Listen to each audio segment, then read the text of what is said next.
오늘은 눈물의 예언자로 알려져 있는 예레미야입니다. 예레미야는 요시야 임금 때 하나님을 만나 하나님의 부르심을 받은 후에 그는 요아하서, 요아김, 요야긴 그리고 마지막 시드기야에까지 이르는 40여 년 동안, 긴 세월 동안 하나님의 음성을 듣고 하나님의 말씀을 전했던 대선지자 가운데 한 분이십니다.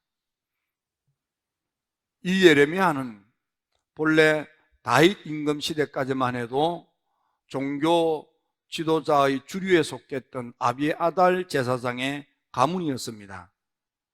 다윗이 임금일 때 다윗 임금을 도와서, 그래서 예루살렘 성전에서 대제사장의 직임을 수행하고 있던 할아버지 아비아달, 다윗 임금이 임종이 다가올 때에 다윗 임금의 적자인 아비아달이, 이 아비나답이, 이 아도니아가 그 임금이 될 차례가 됐는데, 그래서 이 아비아달 제사장이 아도니아를 이렇게 옹립하는 그런 일에 주도하게 되는 것입니다. 하지만 임종을 앞뒀지만 아직도 임금의 지위를 가지고 있던 다윗 임금이 이 소식을 듣고 아비아달을 버리고 왕이 되는 서열에 있지 않는 아들 솔로몬을 발탁하여 임금이 되게 하는 것입니다. 그때에 이 솔로몬을 위해서 기도하는 제사장이 사독 제사장인데, 솔로몬이 임금이 되니까 다윗 임금을 도왔던 구세대들이 물러가고, 솔로몬이 임금이 되면서부터 신세대들이 득세를 하게 되자 사독 제사장을 비롯한 그들의 세력에 이제는 다윗 임금을 섬겼던 아비아달 제사장의 무리들이 낙향을 하여 시골 산골 짜기로 흩어져서 살게 되었습니다. 이 아비아달의 그 낙향했던 무리들 가운데 후손으로 태어난 hil기야 제사장이 있고, 그 제사장의 아들로 태어난 이가 예레미야인 것입니다. 그들은 이제 대를 이어서 빛을 보지 못하고 시골 산골짜기 오지에서 간신히 생명을 유지하면서 그렇게 일생을 살다가 죽음을 맞이하곤 했습니다. 그래서 이 예레미야도 가문의 전통에 따라서 아나돗이라고 하는 시골 산골짜기에서 꿈도 없이 미래도 없이 그렇게 성장했던 아이였습니다. 하지만 이 아들을 키우는 아버지 hil기야는 이 아들을 놓고 하나님께 늘 기도했습니다. 하나님, 우리 아들은 나처럼 살지 않게 해주세요. 그리고는 그 아들 보고 아들이 꿈을 갖고 희망을 갖고 하나님께 붙들려 하나님께 세움받고 하나님께 존귀하게 쓰임받기를 소망하면서 그 뜻을 담아서 이름을 예레미야라 지어서 붙였습니다. 예레미야란 이름 자체가 여호와께서 붙으신다, 여호와께서 세우신다, 여호와께서 쓰신다 라는 의미가 담겨져 있는 이름입니다.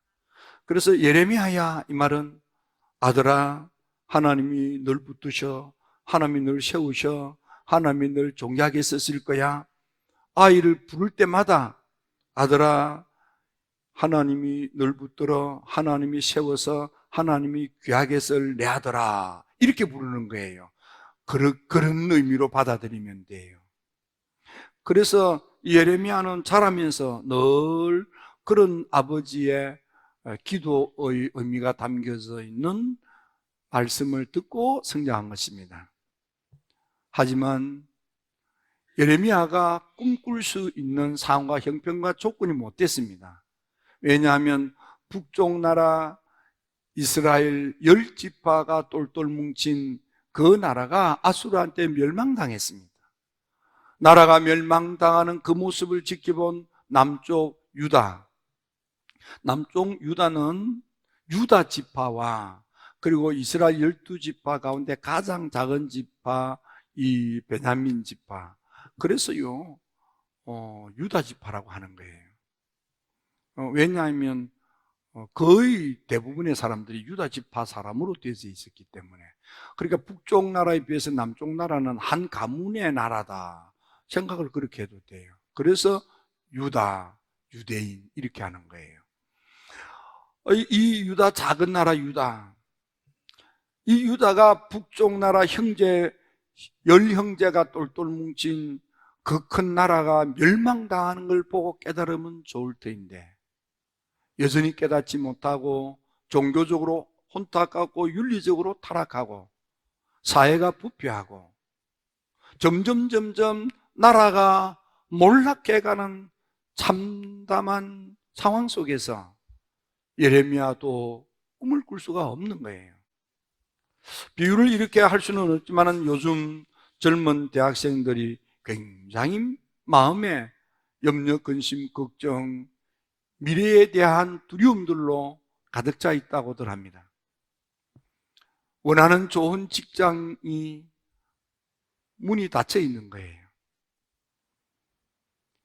그래서 요즘 젊은이들이 많이는 공무원을 지원을 하는, 그것도 많이 뽑는다고 하지만은 졸업하는 배출되는 젊은이들에 비해서 그 공무원의 자리라는 게 숫자가 적어서 하늘의 별 따기처럼, 그래서 과거와는 달리 공무원 시험에 합격하는 것을 고시에 합격하듯이 그렇게 평가를 받는 시대가 될 만큼 원하는 좋은 일터 직장이 없는 것입니다. 여러분, 예레미야가 살던 시대가 바로 나라가 망해가는 시대입니다.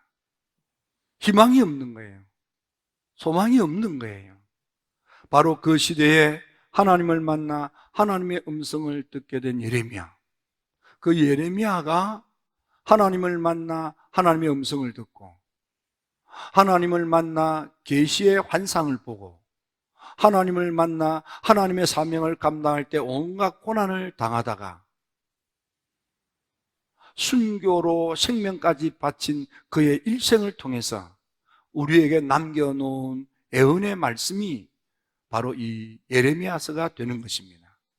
우리는 예레미야서를 통해서 많은 삶의 교훈, 우리가 어떻게 살아야 하는가를 배울 수 있지만 오늘은 특별히 예레미야서 17장 7절 8절의 말씀을 중심으로 함께 은혜를 나누고자 하는 것입니다.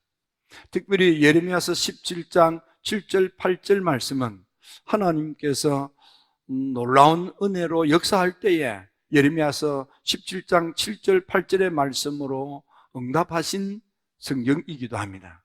은혜의 물결을 타라 축복의 바다에 이른다 할 때에 하나님께서는 이 예레미야서 17장 7절 8절의 말씀, 그러니까 하나님을 의뢰하고 의지하는 사람은 복을 받는데 어떤 복을 받느냐?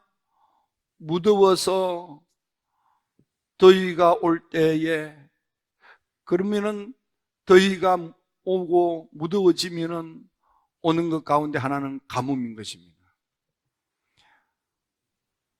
이렇게 무더위로 말미암아 어찌할 수 없는 딱한 지경에 이르렀을 때에도 두려움이 없고 잎이 청청하게 해주시고 가물어서 땅이 쩍쩍 갈라져도 열매를 거둘 수 있도록 결실이 풍성하도록 하나님께서 복을 주신다고 했습니다. 누구한테? 여호와를 의뢰하고 여호와를 전적으로 의지하는 믿음의 성도들에게 하나님이 이런 복을 주신대요. 두려움이 없는 복을 주신대요. 걱정이 없는 복을 주신대요. 잎이 청청하게 한대요. 사업이 왕성하게 한대요. 많은 것을 거두어들이게 한대요. 풍성한 삶을 살게 하신대요. 여러분, 힐탑에 여러분들이 이번 수련회를 통해서, 힐탑에 여러분들이 이번 40일 기도회를 통해서 두려움이 사라지고 걱정이 해결되고 여러분 인생이 풀어지고 여러분의 일터가 풍성해져서 많은 것을 거두면서 하나님께 영광을 돌리는 복된 여러분들이 다 되기를 주님의 이름으로 축원합니다. 자, 그러기 위해서 우리가 어떻게 해야 됩니까? 나라가 어려울수록, 사업이 어려울수록, 인생이 힘들수록, 앞길이 막힐수록, 배배 꼬일수록, 온갖 아픔과 갈등 속에 빠져서 허우적거릴수록, 눈앞이 캄캄할 때, 좌절과 절망이 올 때 우리가 어떻게 해야 됩니까? 눈물의 애언자는 말합니다. 하나님을 만나라, 여호와를 찾아라. 여러분, 하나님을 찾아 하나님을 만나시기 바랍니다. 예레미야도 눈앞이 캄캄한 좌절과 절망, 나라가 망해갈 때에 아버지께서는 아들아, 하나님이 너를 붙드시고 하나님이 너를 세우시고 하나님이 너를 존귀하게 쓰실 내 아들아, 하지만 눈앞에 주어지는 상황과 형편, 나라 꼴은 점점 몰락해 가고 참담해 가고 꿈을 꿀 수 없는 안타까운 상황이지만 예레미야가 그때 하나님을 만난 것입니다. 하나님의 음성을 들은 것입니다. 여러분, 하나님을 만나시기를 바랍니다. 하나님을 만나야 인생이 새로워지는 것입니다. 여러분요, 아브라함이 됩니다. 아브라함이 되는 것은 그가 하란에서 하나님을 만나 하나님의 음성을 들었기 때문에, 여러분들, 그래서 아브라함이 되는 것입니다. 여러분요, 살인자요, 도망자요, 숨어 사는 언둔자인 모세, 그가 호렙산에서 하나님을 만났기 때문에 출애굽의 위대한 지도자로 인생이 새로워지는 거예요. 여러분요, 미디안에 약탈당하고요, 숨어 사는 꿈도 없고 희망도 없는 겁에 질려서 쩔쩔매는 젊은이 기드온, 하나님이 이 기드온을 찾아와서 큰 용사여, 큰 사람아, 너는 작은 아이가 아니야, 너는 찌질이가 아니야, 너는 못난 아이가 아니야, 너는 큰 장군이야, 너는 큰 인물이야. 그럴 때 하나님, 내 형편과 처지와 꼬라지를 보십시오. 내가 무슨 큰 자라고요? 하나님 잘못 보지 않았습니까? 여러분, 아무리 내 상황과 형편과 조건이 꿈을 꿀 수 없는 좌절과 절망 가운데 두려움에 압도당해서 쩔쩔매는 이 기도원, 그러나 하나님을 만날 때에 주님은 그런 큰 용사가 되는 거예요. 큰 장군이 되는 거예요. 일어나 미디안 13만 5천을 한 사람 물리치듯이 이겨내시고요, 온 나라 백성들을요 태평성대 40년을 살도록 위대한 사다가 되었던 것입니다. 하나님을 만났더니 겁먹고 숨어 살던 기드온이요 위대한 사사가 되는 새로운 인생이 열린 거예요. 언제? 하나님을 만나니까. 이번 40일 기도를 통해서 이번 수련회에 참여하는 우리 아들, 딸들이 모두가 다 하나님을 만나 새 인생이 열리게 되기를 주님의 이름으로 축원합니다. 축원합니다. 축원합니다. 사울이가 다메섹 도상에서 하늘이 열리고 예수님을 만났습니다. 그랬더니 복음을 핍박했던 포악하기 짝이 없던 이 박해자 사울이가 복음을 전하는 위대한 사도 바울이 된 것입니다. 하나님을 만나야만 되는 것입니다. 그러면 포악한 짓을 하는 그런 박해자 핍박자였던 사울이가 변하여 위대한 이방인의 영혼을 구원하는, 하나님이 붙들어서 이방인들의 영혼을 구원하는 위대한 존경받는 사도의 삶으로 인생이 바뀌는 것처럼 하나님을 만나야만 하는 것입니다. 이번 40일 기도에 하나님을 만납시다. 하나님을 만나세요. 하나님 만날 때까지 기도하세요. 이번 수련회에 우리의 아들, 딸들이 하나님 만나게 되기를 주님의 이름으로 축원합니다. 축원합니다. 축원합니다. 두 번째, 여러분요, 어떤 경우에도 자기를 보면서 실망하거나 좌절하거나 낙담하지 마십시오. 사람들은요, 하나님 앞에서조차도 자꾸 자기를 돌아보면서 나는 자격이 없다, 나는 무능하다, 나는 감당할 수가 없습니다, 이러면서 자기 자신을 아주 가소평가하는 것입니다. 아니, 어떤 면에서는 그렇게 자기 인식을 하는 것이 가장 현실적인지도 모릅니다. 그런데 성경을 잘 보십시오. 여러분, 살인자요, 도망자요, 언둔하여 숨어 사는 모세, 하나님을 만났습니다. 그때 모세가 하나님은 나를 붙들어서 출애굽의 위대한 지도자로 쓰시려고 하시지만은, 하나님, 날 보세요. 나는 그 일을 감당할 수 없는 사람 아닙니까? 나는 그 일에 쓰임받기에 적합지 않는 인간이 아닙니까? 나는 그 일에는 자격이 없지 않습니까? 나는 그 일을 감당하기에 무능력하지 않습니까? 그 일에 쓸만한 사람을 붙들어서 쓰세요. 하나님, 나는 살인자입니다. 나의 과거가 살인입니다. 살인죄를 짓고 숨어 사는 나인데 어떻게 사람들 앞에 났습니까? 하나님, 나의 재능을 모릅니까? 나는 말재주가 없는, 발음이 시원치 않는, 입술이 둔한 자가 아닙니까? 말을 제대로 하지 못하는, 발음이 시원치 않는 사람이지 않습니까? 하나님, 그 일에 쓸만한 사람을 붙들어 쓰세요. 여러분, 모세의 자격, 모세의 능력으로는 출애굽의 위대한 지도자가 될 수 없는 자의식이 있었습니다. 여러분, 그런가 하면은 기드온 어떻습니까? 기드온도, 하나님, 날 보세요.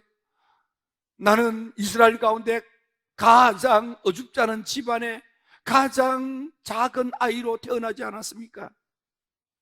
아이 집안이 좋은 것도 아니고, 또 집안에서도 큰 소리 치지 못하는 가장 작은 전대, 제가 어떻게 미디안 13만 5천과 맞서서 싸우며 이 백성을 태평성대로 이끄는 사사가 될 수 있습니까? 하나님, 날 보세요. 난 아니지 않습니까? 비슷하게 예레미야가 하나님을 만났을 때, 하나님, 내가 어떻게 하나님의 말씀을 전달하는 말씀 심부름꾼으로 선지자가 되고 예언자가 되고 하나님의 말씀을 전할 수 있단 말입니까? 하나님, 나 보세요. 난 경력이 없는, 미천하기 짝이 없는 어린아이지 않습니까? 게다가 나는 말재주가 없는 사람이지 않습니까? 그리고 내 말을 들어야 될 지금 유다 백성들이 어떤 사람입니까? 불신하고 완악하고 완고하기 짝이 없고 각박하기 짝이 없는데 저 사람들이 내가 말한다고 귀 기울여 듣겠습니까? 하나님, 난 아니지 않습니까? 하나님 말씀합니다.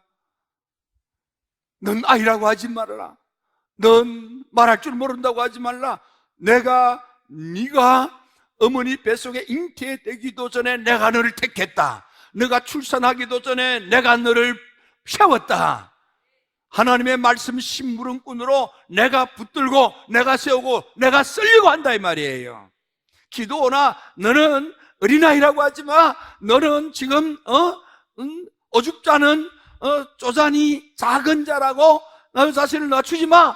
너는 이 민족을 살리는 위대한 사사가 될 거야. 13만 5천의 미디안 군사를 한 사람 때리잡듯이 너는 전쟁에 승리할 것이고, 너는 반드시 이 나라를 해방시킬 위대한 사사가 될 거야. 모세야, 걱정하지 마. 내가 반드시 너와 함께 할 거다. 너를 지켜줄 거다. 그래, 너는 혀가 화상으로 발음이 시원치 않으니까 말재주가 탁월한 내 형 아론을 내가 준비했다. 여러분요, 예레미야는 하나님께서 예레미야한테 내가 내 말을 너희 입에 넣어주겠다 그랬어요. 말재주의 은사를 주겠다, 그 말이에요. 근데 모세는 이게 혀가 화상으로 인해서 혀가 잘 돌아가지 않아서 발음이 시원치 않았어요. 그래서 모세, 너 대신에 아주 말을 똑부러지게 잘하는, 말을 맛깔스럽게 잘하는 내 형 아론이 있지 않느냐? 아론을 내 입술 대언자로 세워주겠다고 했던 것입니다. 하나님이 내가 반드시 너와 함께 하겠다. 예레미야야 반드시 너와 함께 하겠다. 모세야 너와 함께 하겠다. 여호수아야 내가 너와 함께 하겠다. 여러분, 우리가 능력이 있어서 자격이 있어서 하나님의 사람이 되는 것이 아닙니다. 우리 모두는 하나님 앞에서 다 죄인인 것이고요, 우리 모두는 하나님 앞에서 하나님의 일을 감당할 능력이 없는 부적합한 자입니다. 우리는 무자격자입니다. 우리는 합당치 못한 인간들입니다. 그러나 하나님이 함께 하시면, 하나님이 붙들어 서시면, 하나님이 세워서 서시면, 하나님이 만들어 서시면 여러분요 출애굽의 위대한 지도자가 될 수 있습니다. 위대한 13만 5천을 때려잡을 수 있습니다. 여러분 40년 태평성대를 이루는 위대한 사사가 될 수 있는 것입니다. 40년 세월 하나님의 말씀을 깨어나는 위대한 예언자 예레미야도 될 수 있는 것입니다. 여러분 하나님을 찾으십시오. 하나님을 찾으십시오. 그래서 예레미야는 세 번째, 그러므로 하나님을 찾으라 이 말이야. 하나님께 매달려라 이 말이야. 하나님께 나와 하나님께 간구하라 이 말입니다. 여러분 하나님을 찾고 하나님께 매달리는 게 뭡니까? 그것이 바로 하나님께 나와서 믿음으로 기도하라 그 말입니다. 예레미야서 29장 12절 말씀에 너는 내게 부르짖으라. 내게 와서 기도하면 내가 너의 기도를 들어줄 거다. 내가 너의 기도를 들어줄 거다. 내가 너의 기도를 들어줄 거다. 내가 온 마음으로 내게 구하면 나를 찾게도 되고 나를 만나게도 될 거다. 여러분요, 우리가 하나님을 만나 하나님의 음성을 듣고 하나님께 붙들려 시험받고 하나님의 존귀한 자로 쓰임받기 위해서는 하나님께 나와서 온 마음으로 하나님께 매달리는 거예요. 하나님께 구하는 거예요. 하나님께 간구하는 거예요. 언제까지? 하나님 만날 때까지. 언제까지? 하나님께 붙들릴 때까지. 언제까지? 응답받을 때까지 하나님께 매달리시기 바랍니다. 예레미야서 33장 3절에 말씀합니다. 너는 내게 부르짖으라. 내가 내게 응답하겠고, 네가 내게 부르짖어 기도하면 내가 응답으로 너를 축복하마. 너는 내게 부르짖어 기도해라. 그러면 내가 응답으로 내 문제를 해결하마. 여러분 40일 기도에 여러분 주님께 나와서 기도하여 응답으로 문제가 해결되고 복되시기 바랍니다. 내가 내게 와서 기도하면 내가 응답하겠고 네가 알지 못하는 비밀한 일을 내게 보이리라. 여러분 하나님께 뿌리를 내리셔야만 합니다. 하나님께 깊이 뿌리 내리는 것이 뭡니까? 기도로 깊은 단계에 들어가는 것입니다. 하나님께 기도의 뿌리를 내리십시오. 그래서 은혜의 물을 빨아들이십시오. 그래서 말씀으로 무장하십시오. 하나님의 능력이 흐르면 여러분들 축복의 열매가 주렁주렁 맺히는 것입니다. 두려움 사라집니다. 걱정이 해결되는 것입니다. 여러분의 인생이 푸르러지는 것이고 열매가 주렁주렁 맺히는 축복의 삶이 현실이 되는 것입니다. 이번 40일 기도회가 여러분에게 두려움도 걱정도 사라지고 여러분 인생이 푸르러지고 사업이 흥왕해지고 축복을 거두어드리는 복된 여러분들로 우뚝 서게 되기를 주님의 이름으로 축원합니다.